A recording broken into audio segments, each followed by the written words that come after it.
जी Nepal HD television अब तपाईं सँगसँगै।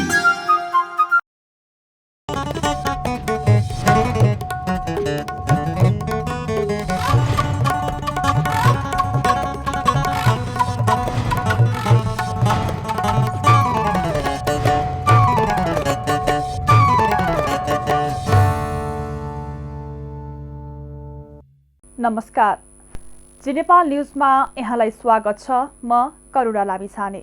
सुरुमा मुख्य समाचारका शीर्षकहरू। आगामी आर्थिक वर्षका लागि यौनजन्य हिंसा सम्बन्धी कार्यक्रम समावेश गर्न ज्येष्ठ नागरिक मन्त्री रेग्मीको पहल।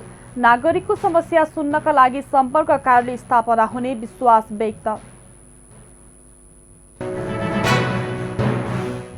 भारतबाट विद्युत आयातमा समस्या देखिए पनि लोड सेडिङ नहुने प्राधिकरणका निर्देशक घिसिङको भनाई।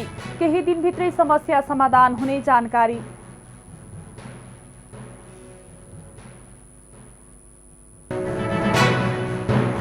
नेपाल ट्रेड युनियन काङ्ग्रेसले श्रमिकहरूको हितका लागि गरिएका समझदारी कार्यान्वयन गर्न आग्रह। सरकारको इच्छा शक्तिको कमी देखिएको गुनासो।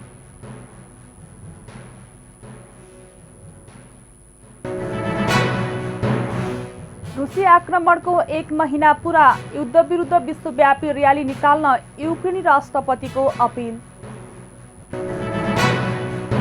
र जिल्लाकै सर्वाधिक पुरस्कार राशि भएको mayor cup Saptari premier league सुरु। उद्घाटन खेलमा बजाज खडक वारियर्स विजयी।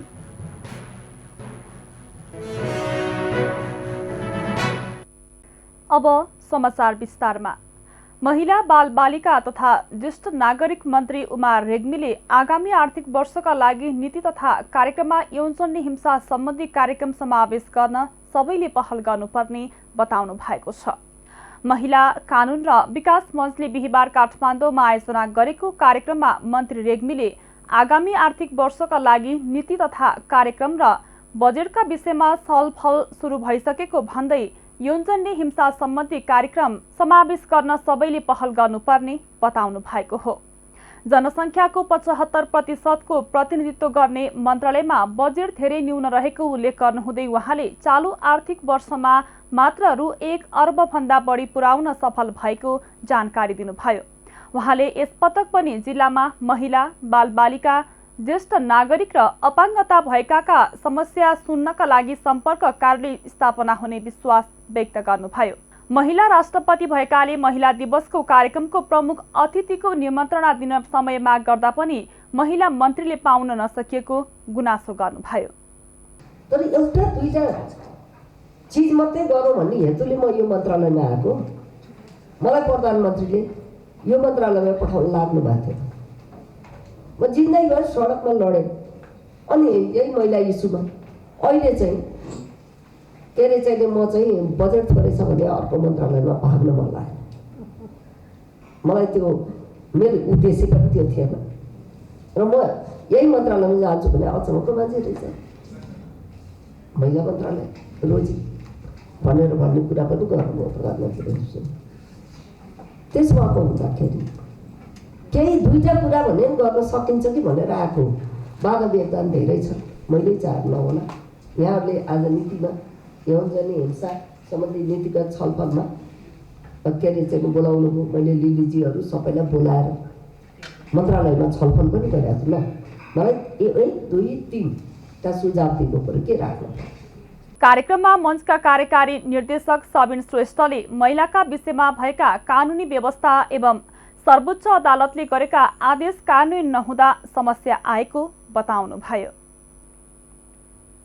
नेकपा एमालेका अध्यक्ष केपी शर्मा ओलीले समाजवादको गन्तव्यलाई एमालेले मात्र अघि बढाउन सक्ने बताउनु भएको छ। बिहिबार काठमाडौँमा एमाले उपमहासचिव प्रदीप गेवालीद्वारा लिखित पुस्तक दिशाबोधको विमोचनका साथै पार्टी प्रवेश कार्यक्रममा बोल्दै ओलीले समृद्ध नेपाल सुखी नेपालीको गन्तव्य नै समाजवादको गन्तव्य भएको भन्दै यसलाई एमालेले मात्र अघि बढाउन सक्ने बताउनु भएको हो। त्यस्तै उहाँले समाजवादको गन्तव्यमा पुग्न एमालेले आवश्यक नीति बनाउने धारणा राख्नुभयो। कसैप्रतिको देश र कसैप्रतिको आग्रहले कुनै राजनीतिक नीति नबनाउने उहाँको भनाइ छ। कसैप्रतिको आग्रहले कुनै राजनीतिक नीतिहरू बनाउने अथवा यात्रा तय गर्ने गर्दैन। हाम्रो यात्राको प्रस्थान गन्तव्य निर्धारण गरेर हुन्छ। हामीले संविधानको गन्तव्य भनेका छौँ, समाजवादको गन्तव्य भनेका छौँ। ती कुराहरूलाई हामीले सहज ढङ्गले अहिलेका लागि समृद्ध नेपाल सुखी नेपालीको गन्तव्य भनेका छौँ, जसलाई हामीले नेपाली जनताको आकाङ्क्षा साझा र सामूहिक आकाङ्क्षाको रूपमा भनेका छौँ र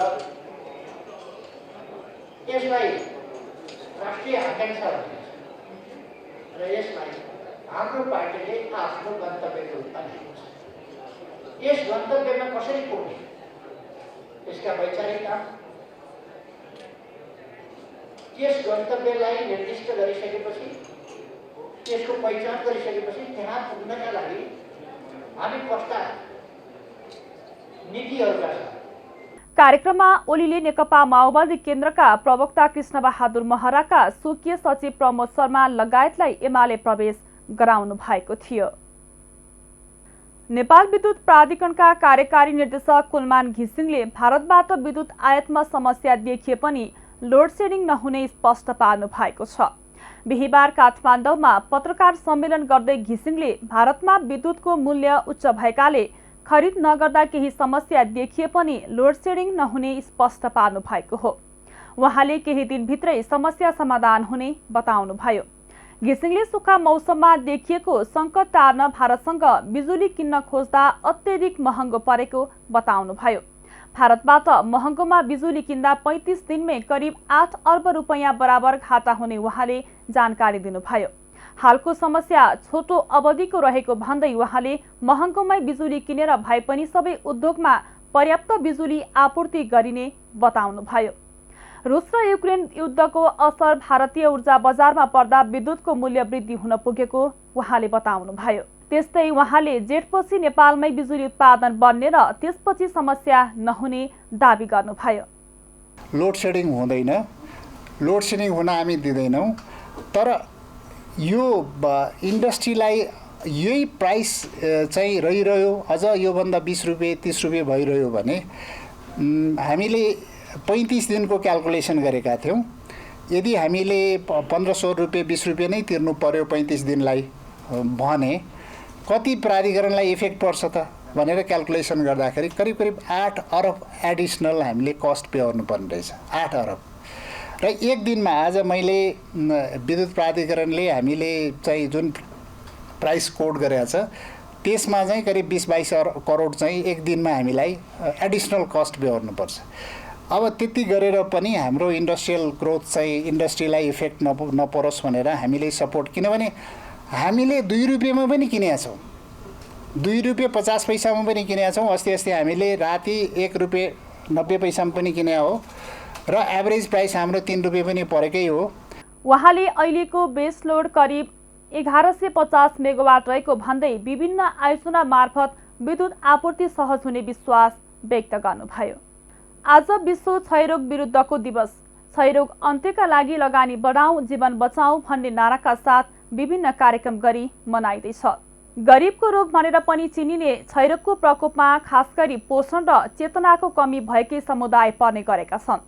विश्व स्वास्थ्य संगठनका अनुसार विश्वभर करिब 80 लाख मानिसहरू टिबी रोगबाट ग्रस्त रहेका छन्। यसै सम्बन्धी एक रिपोर्ट। आज 24 मार्च अर्थात् विश्व क्षयरोग दिवस, क्षयरोग अन्त्यका लागि लगानी बढाऊ जीवन बचाऊ भन्ने नाराका साथ विभिन्न कार्यक्रम गरी मनाइएको छ। आनुवंशिक अध्ययन अनुसार लगभग 40,000 वर्ष अघि पहिलो पटक क्षयरोग देखा परेको थियो। ढुङ्गे युगको अन्त्य लामो समयसम्म पशुपालनबाट यो रोग सर्ने गरेको वैज्ञानिकहरूले विश्वास गरेका थिए, तर हालैका अध्ययनहरूले भने अर्कै चित्र प्रस्तुत गरेको छ। यसले देखाए अनुसार मानिसहरूले गाईबस्तु पाल्ने अभ्यास पहिलेदेखि नै क्षयरोग भइसकेको थियो। करिब 11,000 वर्ष पुरानो मानव अवशेषमा यस रोगका निशानाहरू पत्ता लागेका छन्। नेपालमा पनि वार्षिक 69,000 नयाँ क्षयरोगका बिरामी थपिने राष्ट्रिय क्षयरोग केन्द्रले जनाएको छ। केन्द्रका निर्देशक डाक्टर सञ्जय कुमार ठाकुरले नयाँ क्षयरोगका बिरामीहरू वार्षिक रूपमा 69,000 थपिने गरेको र 16,000 जनाको मृत्यु हुने गरेको जानकारी दिए। उनले राष्ट्रिय क्षयरोग प्रिभ्यालेन्स सर्वेक्षण 2074-75ले नेपालमा वार्षिक नयाँ र पुराना गरी करिब 1,17,000 क्षयरोगका बिरामी रहेको बताए। गत आर्थिक वर्ष 77-78 को तथ्याङ्क अनुसार नेपालमा 28,677 जना बिरामीहरू मात्र उपचारको क्रममा रहेको र उपचार सफलता दर 73% रहेको उनको भनाइ छ। उनले औषधि प्रतिरोधी क्षयरोगका अनुमानित बिरामीको संख्या वार्षिक रूपमा 2,200 रहेको पनि जानकारी दिए। राष्ट्रिय क्षयरोग प्रिभ्यालेन्स सर्वे 2074-75ले नेपालमा क्षयरोग बिरामीको संख्या निर्धारण गरेको छ। सो अनुसार नेपालमा वार्षिक रूपमा नयाँ तथा पुराना गरी 1,17,000 क्षयरोग बिरामी हुन्छन् भने नयाँ क्षयरोगका बिरामीहरू वार्षिक रूपमा 69,000 थपिन्छन्। साथै 16,000 जनाको मृत्यु हुने अनुमान गरिएको छ।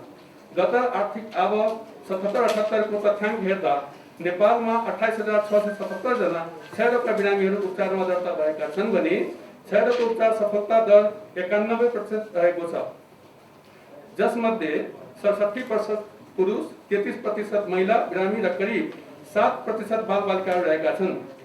क्षयरोगका अनुमानित बिरामीको संख्या र उपचारमा आएका बिरामी संख्या अनुपात हेर्दा अझै प्रति वर्ष झन्डै 40,000 भन्दा बढी व्यक्तिको रोग पत्ता लगाई उपचारका दायरामा ल्याउन आवश्यक देखिन्छ। राष्ट्रिय क्षयरोग कार्यक्रमका लागि यो एक चुनौतीको रूपमा रहेको छ। औषधि प्रतिरोधी क्षयरोगका अनुमानित बिरामीको संख्या वार्षिक रूपमा 2,200 छ। यो संख्या जनसङ्ख्याको अनुपातमा हेर्दा अत्यन्त धेरै हो र विश्व स्वास्थ्य सङ्गठनले नेपाललाई सन् 2021 देखि औषधि प्रतिरोधी क्षयरोगको उच्च प्रकोप भएका 30 देशको सूची सार्वजनिक गरेकोमा नेपाल पनि समावेश भएको छ। नेपालमा हजारौं मानिसहरू क्षयरोगको प्रकोपमा परे पनि अझै कयौं हजार मानिसहरू उपचारबाट वञ्चित रहिएको पाइएको छ। 6 महिनासम्म बीचमा नछुटाइ औषधि खाइरहेमा सामान्य निको हुने यो रोग निर्मूल पार्न अभियान संसारभर नै चलिरहेको छ। तर नेपालको गरिबी, चेतनाको कमी र कमजोर स्वास्थ्य सेवा प्रणालीका कारण नियन्त्रण कठिन रहेको भन्दै विश्व क्षयरोग दिवसको सन्दर्भमा चिकित्सकहरूले चिन्ता व्यक्त गरेका छन्। बालबच्चालाई समयमै BCG खोप लगाउने, पोषणयुक्त आहारमा ध्यान पुर्याउने र मुख्यतः रोग लागेको शङ्का हुने बित्तिकै स्वास्थ्य उपचारमा लागेर निरन्तर औषधि खाने हो भने टिबी रोग संसारबाटै निर्मूल हुन सक्ने चिकित्सकहरूको विश्वास छ। टिबी लागेको व्यक्तिहरूले चाहिँ गर्नै नहुने र कुराहरू चाहिँ के रहेको छ भन्दाखेरि चाहिँ चुरोट रक्सीहरूबाट त कम्प्लिटली कट अफ, एकदमै टाढा बस्नुपर्ने हुन्छ। तपाईँको यो फोक्सोको रोग भएको हुनाले त धुवा, धुलो र यो चुरोटबाट जुन आउने तपाईँको धेरै जसो यो केमिकल्सहरू छ त्यसले चाहिँ नि एकदमै नै अप्ठ्यारो पार्ने गर्छ। दोस्रो कुरा, जाँड रक्सीहरूबाट धेरै टाढिनु पर्ने हुन्छ, किन भन्दाखेरि यसले तपाईँ कलेजोलाई एकदमै कमजोर पारिदिन्छ र तपाईँको टिबीले नै तपाईँको जिउलाई एक त कमजोर पारिरहेको हुन्छ। त्यो खण्डमा अझै तपाईँ कलेजो पनि कमजोर हुँदै गए भने चाहिँ अझै अप्ठ्यारो हुने हुन्छ। तेस्रो कुरा चाहिँ नि औषधि नछोड्ने, छुट्नै हुँदैन। तपाईँले जुन औषधि डक्टरको सल्लाह अनुसारमा हाम्रो डट्स कार्यक्रमबाट चाहिँ तपाईँले जुन औषधि पाउनुहुन्छ त्यो औषधि चाहिँ नि एकदमै टाइम फलो गरेरै खानुपर्ने हुन्छ र त्यो छुट्याउनु हुँदैन है।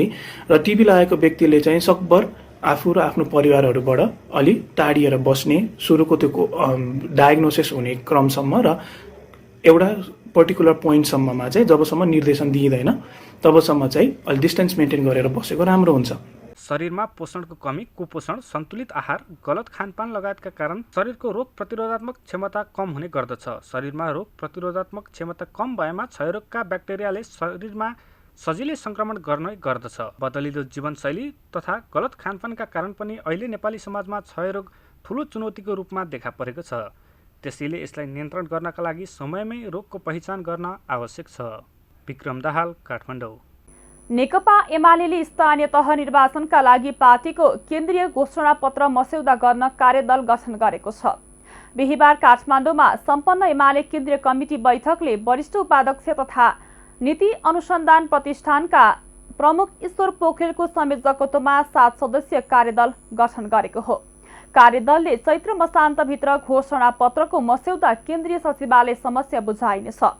त्यस्तै घोषणापत्र वैशाख 9 गते पार्टी स्थापना दिवसको अवसरमा सार्वजनिक गर्ने र सोही दिन 753 वटै पालिकामा प्रतिबद्धता पत्र सार्वजनिक गर्ने निर्णय गरेको एमाले प्रचार विभाग उपप्रमुख विष्णु रिजालले जानकारी दिनुभयो। त्यसअघि घोषणापत्रको तयारीका लागि अध्यक्ष ओलीले चैत्र 16 गते 763 वटै पालिकाका कमिटीका प्रतिनिधिहरूसँग केन्द्रीय कार्यालयबाट भर्चुअल संवाद गर्ने तय भएको उहाँले बताउनुभयो। त्यस्तै बैठकले आगामी स्थानीय तहको निर्वाचनका लागि चैत्र मसान्तभित्र उम्मेद्वारहरू सिफारिस गर्न निर्देशन दिएको छ। एमाले उम्मेद्वार चयनका लागि 6वटा मापदण्ड पारित गरेको रिजालले बताउनुभयो। आगामी निर्वाचनका लागि कार्यक्रम गर्न बढीमा 5 जना मात्र अतिथि राख्ने र 5 जनासम्मको मात्र भाषण राखिने पनि तय भएको उहाँले जानकारी दिनुभयो। स्थानीय तहको निर्वाचनको मापदण्ड र सिफारिस प्रक्रियाका बारेमा हाम्रो पार्टीले निर्णय गरेको छ। यसमा वडा अध्यक्षको हकमा वडा कमिटीको सिफारिस, इलाका वा गाउँ कमिटीको नगर वा गाउँ कमिटीको सिफारिस र जिल्ला कमिटीको निर्णय, गाउँपालिका अध्यक्ष उपाध्यक्ष नगरपालिकाका प्रमुख उपप्रमुखको हकमा गाउँ र नगर कमिटीहरूको सिफारिस र जिल्ला कमिटीको पनि सिफारिसका आधारमा प्रदेश कमिटीबाट निर्णय र उपमहानगर र महानगर कमिटीको हकमा सम्बन्धित कमिटीहरूको सिफारिस, जिल्ला र प्रदेश कमिटीको सिफारिसमा केन्द्रीय कमिटीले निर्णय गर्ने गरी हामीले यसलाई टुङ्ग्याएका छौँ। हामीले उम्मेदवार चयनका लागि 6वटा मापदण्डहरू तय गरेका छौँ। पार्टी नीति र कार्यक्रमप्रतिको प्रतिबद्धता, निर्वाचित जनप्रतिनिधिको कामको मूल्याङ्कन, लोकप्रियता र विजयको सुनिश्चितता, आन्दोलनमा योगदान र पार्टीप्रतिको निष्ठा, कार्यक्षमता, विकास र सुशासनप्रतिको दृष्टिकोण र सन्तुलन र समावेशितालाई ध्यानमा राख्दै हामीले उम्मेदवारहरू चयन गर्नेछौँ। 5औं स्थानीय निर्वाचन घोषणापत्रको तयारीका लागि हामीले कार्यदल बनाएका छौँ। 2079 वैशाख 9 गते नेपाल कम्युनिस्ट पार्टीको स्थापना दिवसका अवसरमा केन्द्रीय तहबाट पार्टीका दृष्टिकोणहरू सहितको निर्वाचन घोषणापत्र तय हुनेछ भने 753वटै स्थानीय तहमा स्थानीय तहका समस्याहरूलाई समावेश गरेर त्यहाँका आवश्यकताका आधारमा प्रतिबद्धता पत्र जाहेर हुनेछ। एकै दिन देशव्यापी रूपमा हामी त्यो काम गर्नेछौँ र त्यसका लागि यही चैत्र 16 गते पार्टीका अध्यक्षले 753वटै पालिकाका पार्टीका प्रतिनिधिहरूसँग भर्चुअल संवाद गर्ने कार्यक्रम पनि हामीले तय गरेका छौँ। बैठकमा अध्यक्ष केपी शर्मा ओलीले उच्च मनोबलका साथ चुनावी मैदानमा उत्रिन केन्द्रीय सदस्यहरूलाई निर्देशन दिनुभएको थियो। गठबन्धनको भयबाट मुक्त भए चुनावमा जान ओलीले निर्देशन दिनुभएको प्रचार विभाग उपप्रमुख रिजालले जानकारी दिनुभयो। नेपाल ट्रेड युनियन कांग्रेस एनटीयूसीले नेपाली श्रमिकहरूको बृहत्तर हितका लागि विगतमा गरिएका समझदारी कार्यान्वयन गर्न आग्रह गरेको छ। एनटीयूसी र कांग्रेस बीच भएको 7 बुँदे समझदारी कार्यान्वयन भए मात्र आम श्रमिकको जीवनस्तर उकास्न सकिने भएकाले सो समझदारीलाई पूर्ण रूपमा कार्यान्वयनमा लैजान आग्रह गरिएको हो। संस्थापक अध्यक्ष स्वर्गीय गिरिजाप्रसाद कोइरालाको 12औं स्मृति दिवसको सन्दर्भ पारेर यही चैत्र 7 र 8 गते भएको राष्ट्रिय समितिको निर्णयबारे जानकारी दिन बिहिबार काठमाडौँमा आयोजित पत्रकार सम्मेलनमा ट्रेड युनियन कांग्रेसका कार्यवाहक अध्यक्ष महेन्द्र प्रसाद यादवले सरकार र राजनीतिक दलहरू श्रमजीवीहरूको भविष्यप्रति संवेदनशील हुन नसकेको आरोप लगाउनुभयो। रोजगारदाता इमानदार नहुँदा सामाजिक सुरक्षा योजनाको कार्यान्वयन प्रभावकारी बन्न नसकेको भन्दै उहाँले यसमा सरकारको इच्छा शक्तिको कमी देखिएको गुनासो गर्नुभयो। सुरुको अवस्थामा धेरै हिस्ट्री हेर्दाखेरि डेभलप हुँदै गयो। पहिले सुरुको अवस्थामा जति पनि अहिले हामी धनी मुलुकहरू हेरिरहेका छौँ तिनीहरूले एउटा क्राइसिस हुँदाखेरि यसलाई कसरी म्यानेज गर्ने र त्यसपछि कसरी लिबरलाइजेसन गर्ने भन्ने हिसाबले उनीहरू अगाडि बढ्दै गयो। जति उनीहरू अगाडि बढ्दै गयो अनि पछि आएर के छ भने आइएलओले के छ भने आइएलओको ठुलो कन्सर्न रह्यो। आइएलओको के छ भने सोसल जस्टिसको यो सोसल सेक्युरिटी भन्ने कोर विषय हो र धेरै ठुलो कन्सर्न रह्यो। कन्सर्न रहिसकेपछि त्यहाँ आइएलओ कन्भेन्सन 102 र रिकमेन्डेसन 202 त्योभन्दा पनि पहिले चाहिँ धेरै कन्भेन्सन र रिकमेन्डेसनहरूको यो टोटल एउटा एकीकृत रूप हो। यो ल्याइसकेपछि अनि यी कम्पोनेन्टको आधारमा हामीले के छ भने यहाँ हामीले 2 दशकदेखि सङ्घर्ष गरेर निश्चित साँच्चै भन्ने हो भने तपाईँहरूले जान्नु पनि हुन्छ। आदरणीय हाम्रो पूर्व अध्यक्ष लक्ष्मण बहादुर बस्नेतले के छ भनेपछि 2 दशक अघिदेखि नै सामाजिक सुरक्षा हुनुपर्छ भनेर चाहिँ लाग्यो। पछि हामी अरू युनियनहरू अरू जति पनि सोसल पार्टनर्सहरू छ त्यसलाई पनि हामी एकीकृत गरेर के छ भने सङ्घर्ष गर्दा गर्दै हामीले ऐन पायौँ। त्यो ऐन चाहिँ महँगो थियो। कसरी महँगो थियो भनेपछि हामीले त्यसको लागि केही लचकतालाई स्वीकार्यौँ। रोजगारदाताहरूले सामाजिक सुरक्षामा सहमति नहुँदाखेरि उनीहरूले हामीलाई केही लचकता चाहियो र हामीलाई के भन्यो त्यतिकै नै के छैन सामाजिक सुरक्षा चाहियो। एनटीयूसी बैठकले संविधानदेखि सबै पार्टीका प्रमुख नीति समाजवाद भए पनि कार्यक्रम भने त्यसको विपरीत हुने गरेको निष्कर्ष निकालेको महासचिव योगेन्द्र कुमार कुँवरले जानकारी दिनुभयो। निर्वाचन आयोगले आगामी स्थानीय तहको निर्वाचनका लागि करिब 2 करोड मतपत्र छापिने जनाएको छ। निर्वाचन आयोगमा बिहिबार आयोजित पत्रकार सम्मेलनमा सहायक प्रवक्ता सूर्यप्रसाद अर्यालले कुल मतदाता भन्दा 10% बढी अर्थात् करिब 2 करोड मतपत्र छापिने जानकारी दिनुभयो।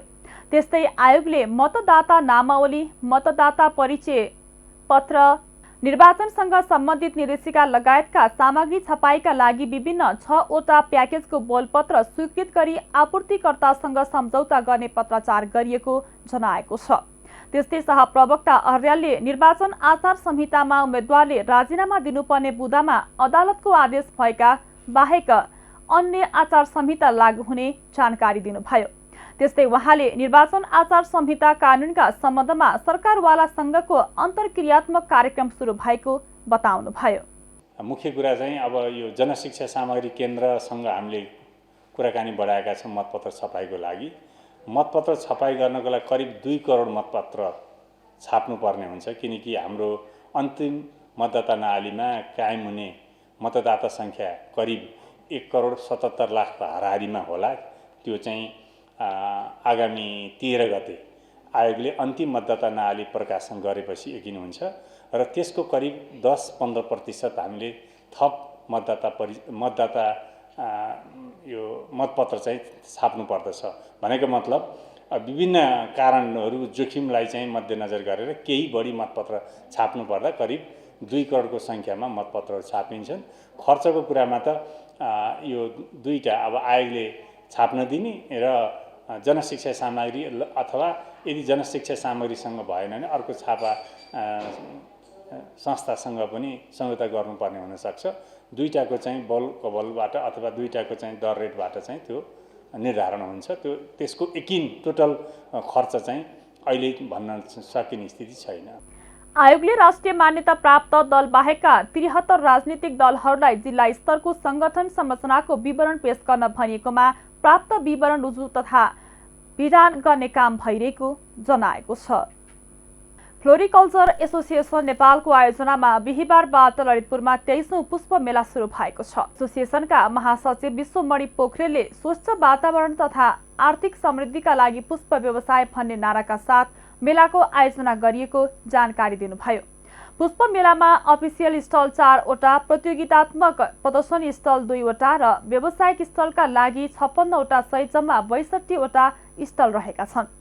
मेलामा मौसमी फूल, आलकारिक बोट बिरुवा, कट फ्लावर, ड्राई फ्लावर, सुनाखरी, कम्पोस्ट मल, फूलको गानो, बिउ बिजन, ग्रीन हाउस, कृषि औजार, उपकरण, प्याकेजिङका सामग्री, सूक्ष्म तथा थोपा सिंचाई प्रविधि, आधुनिक पुष्प खेती प्रविधि र जैविक विषादीका प्रदर्शनी तथा बिक्री कक्ष रहेका छन्। मेलामा पुष्प नर्सरी, पुष्प फर्म, पुष्प तथा पुष्पजन्य आपूर्तिकर्ता कम्पनी, व्यवसायीहरू तथा विभिन्न सङ्घ संस्थाहरूको सहभागिता रहेको छ। मेला आगामी आइतबारसम्म चल्नेछ। चिनिया विदेश मन्त्री वाङ्गीको नेपाल भ्रमणका समयमा तमोर जलाशययुक्त आयोजनाको विषयलाई उच्च प्राथमिकतामा राख्न सरकारको ध्यानाकर्षण गराइएको छ। आयोजना प्रभावित क्षेत्रका जनताको तर्फबाट प्रतिनिधि सभाका सांसदहरू योगेश भट्टराई, विजय सुब्बा, भवानी प्रसाद खापुङ, वसन्त नेङवाङ र राजेन्द्र राईले बिहिबार परराष्ट्र मन्त्री डाक्टर नारायण खड्कालाई ध्यानाकर्षण पत्र बुझाउनु भएको हो। ज्ञापन पत्र बुझाउँदै एमाले नेता तथा प्रतिनिधि सभाका ताप्लेजुङका सांसद योगेश भट्टराईले यसअघिको सरकारलाई पनि उक्त आयोजना अघि बढाउन ध्यानाकर्षण गर्दै आए पनि सोचे अनुरूप काम अघि बढ्न नसकेकाले पुनः ध्यानाकर्षण गरिएको जानकारी दिनुभयो। उहाँले उक्त आयोजना निर्माण भए प्रदेश 1 का साथै सिङ्गो मुलुकको आर्थिक समृद्धिका लागि दीर्घकालीन रूपमा ढोका खुल्ने बताउनुभयो। एकदमै सस्तो आयोजना हो, जलाशययुक्त आयोजना हो।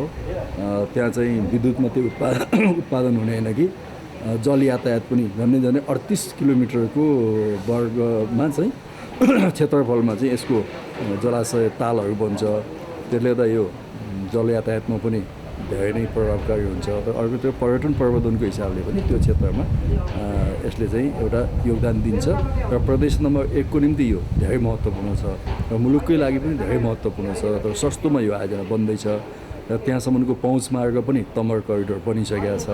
अर्को त्यो विस्थापित हुने स्थानीयको सङ्ख्या एकदमै न्यून छ, 100 घरभन्दा पनि कम छ। वातावरणीय क्षति पनि त्यति यसको छैन र अरू नेपालका कतिपय आयोजनाभन्दा यो हरेक हिसाबले उपयुक्त छ भनेर हामीले पहिलेदेखि नै कुरा उठाउँदै आएको। र आज अब चिनिया विदेश मन्त्रीको भ्रमण भोलिदेखि नेपालमा हुँदैछ।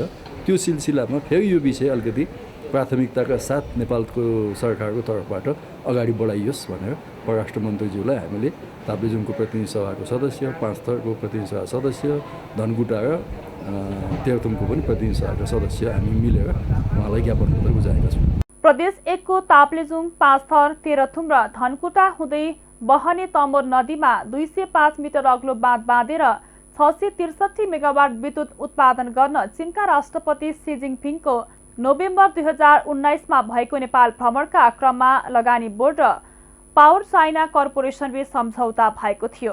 सम्झौताको समयमा 2 वर्षभित्र आयोजनाको विस्तृत सम्भाव्यता अध्ययन सम्पन्न गरेर 8 वर्षभित्रमा निर्माण सम्पन्न गर्ने भनिए पनि अहिलेसम्म लगानीको मोडल निश्चित हुन नसकेको ज्ञापन पत्रमा भनिएको छ।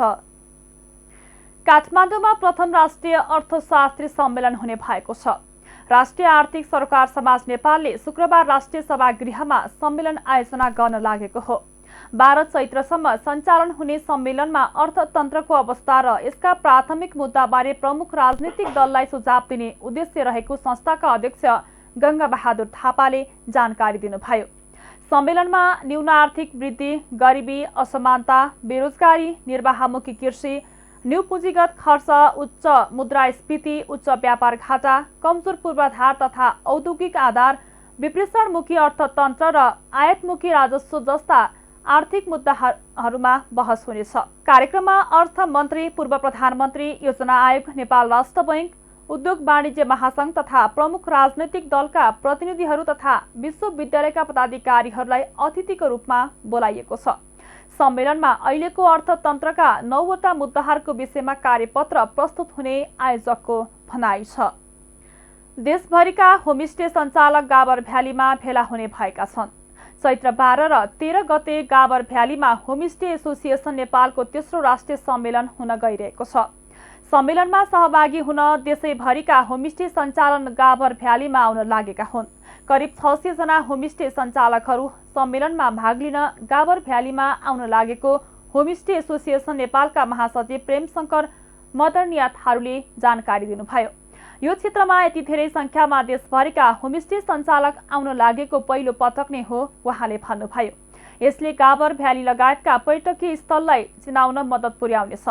राष्ट्रिय सम्मेलनले होमस्टे एसोसिएसनको विधान परिमार्जन गर्नुका साथै आगामी कार्यकालका लागि नयाँ नेतृत्व समेत चयन गर्नेछ। उहाँका अनुसार सम्मेलनमा होमस्टे व्यवसायका समस्या, आगामी दिनमा गर्नुपर्ने काम लगायतका विषयमा समेत व्यापक रूपमा छलफल हुनेछ। सामुदायिक रेडियो प्रसारक सङ्घ अकोराबको 16औं वार्षिक साधारण सभा तथा सामुदायिक रेडियो राष्ट्रिय सम्मेलनमा आधाभन्दा बढी सदस्य रेडियोले बहिष्कार गरेका छन्।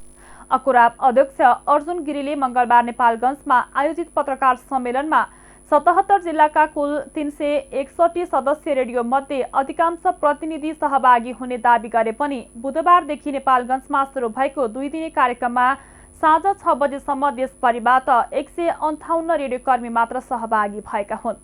अकोराबको वर्तमान कार्य समिति चयनका लागि भएको अधिवेशनमा असन्तुष्ट समूहका रेडियो सदस्यले नै साधारण सभा र सम्मेलन बहिष्कार गरेका हुन्।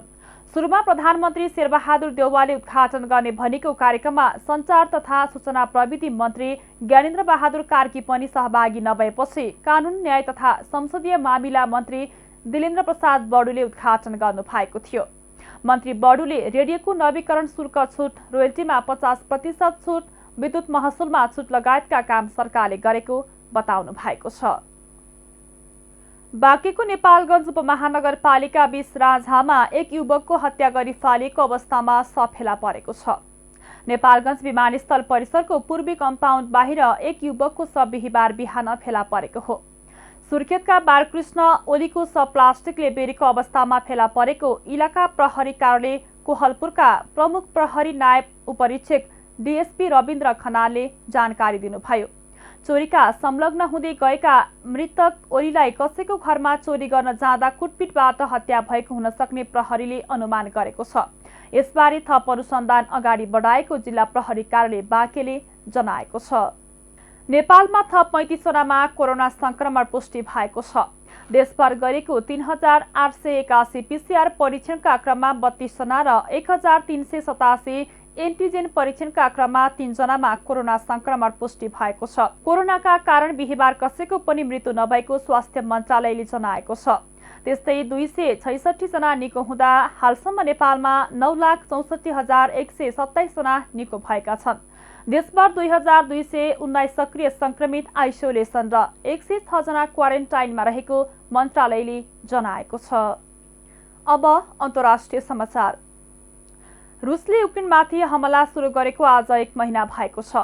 निरन्तरको आक्रमणका कारण युक्रेनले हालसम्म ठूलो क्षति बेहोरेको छ भने 35 लाखभन्दा बढी मानिस विस्थापित भइसकेको बीबीसीले जनाएको छ। 1 महिनाको अवधिमा पटक पटक वार्ताका प्रयास भए पनि केही ठोस सहमति हुन नसक्दा युद्ध कहिलेसम्म लम्बिने हो भन्ने विषयमा कुनै निष्कर्ष पुग्न सकिने अवस्था छैन।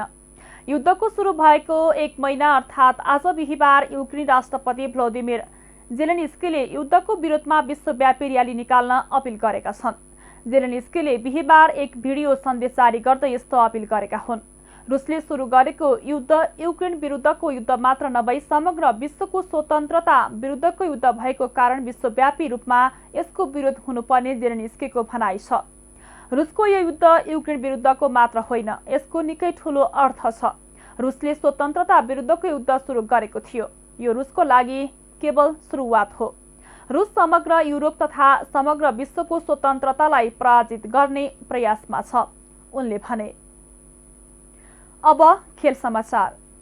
जिल्लाकै सर्वाधिक पुरस्कार राशि भएको मेयर कप 70 प्रिमियर लिग बिहिबारदेखि सुरु भएको छ। सर्वाधिक पुरस्कार राशि भएको उक्त क्रिकेट प्रतियोगिताको 4थो संस्करण राजविराज स्थित राजरङ्गशालामा सुरु भएको हो। प्रतियोगिताको नगर प्रमुख शम्भुप्रसाद यादवले ब्याटिङ तथा उपप्रमुख साधना झाले बलिङ गर्दै उद्घाटन गर्नुभएको हो। 2 पटक नो बल फ्यालेकी उपप्रमुख झाले तेस्रो बलमा पनि नगर प्रमुख यादवलाई क्लिन बोल्ड गर्नुभएको थियो। प्रतियोगिताको उद्घाटन खेलमा बजाज खडक वारियर्सले राजविराज ब्रदर्सलाई 4 विकेटले पराजित गर्दै विजयी सुरुवात गरेको छ। टस जितेर ब्याटिङ रोजेको राजविराज ब्रदर्सले निर्धारित 20 ओभरको खेलमा 8 विकेट गुमाउँदै 139 रन जोडेको थियो, जसमा अमित कुमार यादवले सर्वाधिक 39, नीरज यादवले 26 र प्रशान्त सिंहले 27 अभिजित रनको योगदान गरे। बलिङतर्फ बजाज खडक वारियर्सका अरनिको यादव र रोबिन सिंहले समान 3-3 विकेट लिएका थिए। 140 रनको विजय लक्ष्य लिएर मैदानमा उत्रेका बजाज खडक वारियर्स 18.5 ओभरमा नै विजय लक्ष्य भेटाएको थियो। बजाज खडकका लागि राहुल मण्डलले सर्वाधिक 66, अरनिको यादव 50 अभिजित र श्रवण यादवले 11 अभिजित रनको योगदान दिए। ब्रदर्स, राजविराज, किङ्स र तिलाठी कोइलाडी जाइन्ट्स गरी कुल 5 टिमको सहभागिता रहेको छ। करिब 50 लाख खर्च हुने अनुमान गरिएको प्रतियोगितामा सहभागी टिमका खेलाडीहरूको डाक बराबर अक्सन मार्फत छनौट गरिएको थियो। प्रतियोगितामा प्रत्येक टिममा राष्ट्रिय र स्थानीय खेलाडीहरूको मिश्रण गरी टिम तयार पारिएको छ। प्रतियोगिताको निर्णायक तथा स्कोररमा कमलेश ठाकुर, योगेश देव, निरज सिंह, मुकेश शाह, शम्भु दास, पवन दास लगायतको प्राविधिक रहेको आयोजक समितिले जनाएको छ।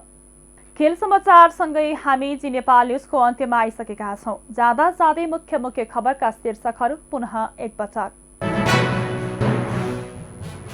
आगामी आर्थिक वर्षका लागि यौनजन्य हिंसा सम्बन्धी कार्यक्रम समावेश गर्न ज्येष्ठ नागरिक मन्त्री रेग्मीको पहल। नागरिकको समस्या सुन्नका लागि सम्पर्क कार्यालय स्थापना हुने विश्वास व्यक्त। भारतबाट विद्युत आयातमा समस्या देखिए पनि लोड सेडिङ नहुने प्राधिकरणका निर्देशक घिसिङको भनाई। केही दिनभित्रै समस्या समाधान हुने जानकारी।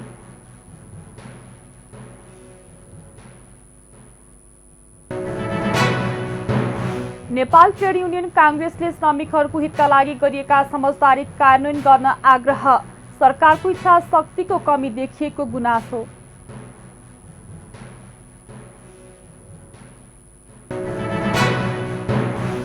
रुसी आक्रमणको 1 महिना पूरा, युद्ध विरुद्ध विश्वव्यापी र्याली निकाल्न युक्रेनी राष्ट्रपतिको अपिल।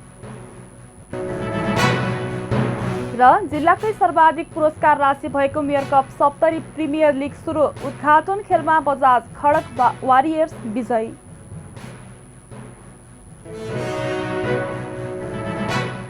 हौस् त अहिलेको लागि जी नेपाल एचडी न्युज यति नै। ताजा समाचार र मनोरञ्जनका लागि जी नेपाल एचडी टेलिभिजन हेर्दै रहनुहोला। नमस्कार।